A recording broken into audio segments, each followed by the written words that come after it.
Without my eye, it would just be another forgotten app, a pretty idea with no soul. Some people are meant to be the vision and others are meant to do the work. The words hung in the air of the vast conference hall, amplified and crystalline. The single blinding white spotlight on Zara made her teeth look impossibly bright against her crimson lipstick as the applause thundered around us. She was accepting our award. Alone. I felt the vibration of the clapping through the floor, a dull, meaningless thrum. From my seat in the 12th row, I just smiled, a small, tight curve of my lips. Congratulations, Zara, you earned this. We met in a place designed for people like us, a co-working space with exposed brick and overpriced coffee, smelling of ambition and reclaimed wood.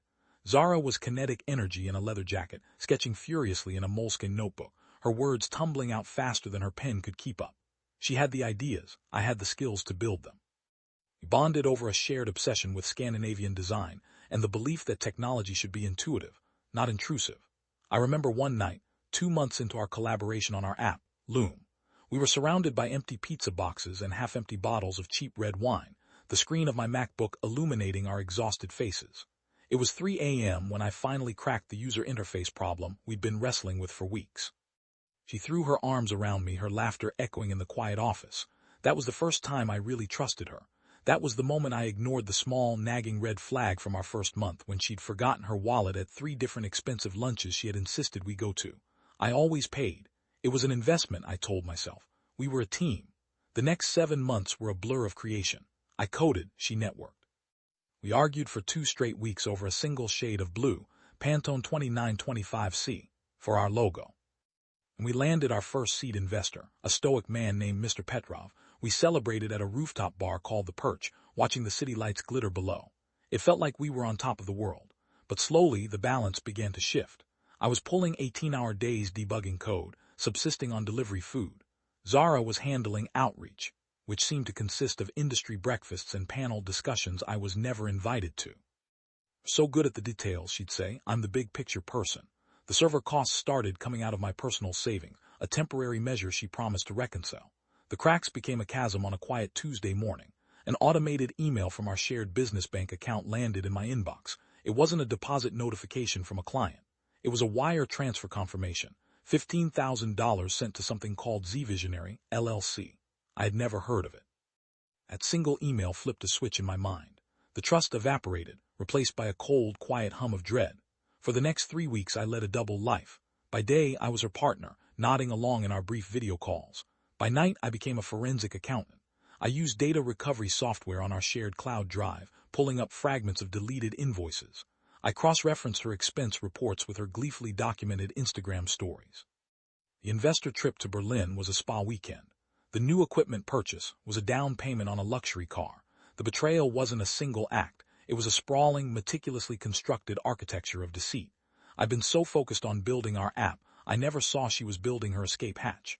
The breaking point was the ETHA Design Conference, the biggest event of our year. Loom was nominated for the Innovator of the Year award. When they called our name, Zara stood up, kissed my cheek and whispered, "Wish me luck." She walked onto the stage as if she were ascending a throne. The crowd included Sebastian Vance, the lead judge, and our investor, Mr. Petrov, who gave me a collegial nod from the front row. Then came the speech, her cruel, dismissive monologue that erased my 7 months of sleepless nights in 43 words. Without my eye, it would just be another forgotten app, a pretty idea with no soul. Some people are meant to be the vision and others are meant to do the work. The spotlight felt hot even from where I sat. The applause sounded like static. In that instant, my hurt didn't curdle into rage. It froze, solidifying into a plan so clear and cold it felt like it had always been there. As she held the sleek geometric award aloft, my eyes fixed on a tiny, overlooked detail, the custom-made silver necklace she was wearing. I remembered the invoice. It had been paid for from the company account, logged under the expense category, prototyping materials. Next morning, I hired Ms. Wallace, an intellectual property lawyer whose office was a testament to organized severity. She listened without interruption, her expression unreadable. "Emotion is noise," she said finally. "We need a signal." Her retainer was $10,000, nearly the last of my savings. A week into our preparations, Zara called me, her voice thick with manufactured tears, saying she missed our partnership, that the spotlight was lonely. She must have sensed my distance. For a terrifying second, I almost believed her. Ms. Wallace's voice in my head cut through the fog. Noise. We assembled the signal. There were 17 unauthorized bank transfers to her shell LLC, Z-Visionary. There were my original timestamped code repositories on GitHub, which predated her official design mockups by 4 months. There were the recovered invoices for her spa trips and designer clothes. There was the receipt for the silver necklace, right next to the expense report listing it as prototyping material. We had an email she'd sent to Petrov claiming I was just a contract coder she'd hired for the initial build. The most damning piece of evidence, however, was an ironic gift from Zara herself. The name of her shell company, the one she used to siphon our funds, was Z-Visionary, the exact word she'd used on stage to describe herself. Ms. Wallace drafted a devastating cease and desist, but advised we hold it. Instead, we sent a simple, clean request through her lawyer, a formal mediation to discuss the amicable dissolution of the partnership. She walked right into it. The meeting was held in a sterile boardroom at Petrov Capital. Zara arrived looking radiant and confident, offering me a tight, pitying smile. Mr. Petrov sat at the head of the table, flanked by his own counsel, his face a granite mask. Before we discussed the dissolution, I began, my voice even, I have a few accounting questions. Zara laughed, a light tinkling sound. Oh, you were never good with the numbers. Leave that to the business minds. I said nothing. I just slid the first thin folder across the polished mahogany table. She opened it. Her smile faltered. Inside were the bank statements, each transferred to Z-Visionary highlighted in yellow. Mr. Petrov leaned forward, took a page, and his eyes narrowed. He looked from the paper to Zara, and a deep, disappointed sigh escaped him. Then I slid over the second folder.